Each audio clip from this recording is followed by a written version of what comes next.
রাঁধার পরে খাওয়া আর খাওয়ার পরে রাঁধা, আমাদের প্রত্যেকের জীবন এই একটি সুতোয় বাঁধা। রান্না করা আর খাওয়ানোর প্রধান কারিগর কিন্তু আমাদের মায়েরা, কারণ প্রতিটা মাই চায় তাদের সন্তানরা যেন সব সময় ভালো থাকে। আমার মাও তার ব্যতিক্রম নয়।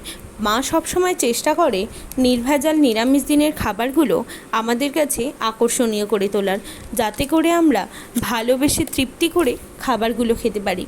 এই তো বৃহস্পতিবার নিরামিষ ছিল বলে মা বানিয়েছিল এঁচোড়ের কোফতাকারি।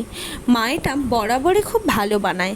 কোফতাগুলো এতটাই ভালো হয়েছিল যে ভাজার পর শুধু মুখে খেতেই অসম্ভব ভালো লাগছিল। আর গ্রেভিতে দেওয়ার পর তো কোনো কথাই হবে না বস। এক কথায় খাবারটা এতটাই ভালো হয়েছিল যে যে কোনো আমিষপ্রিয় মানুষও এক নিমেষে এক থালা গরম ভাত পরম তৃপ্তিতে খেয়ে নিতে পারে এই নিরামিষ খাবারটার সাথে।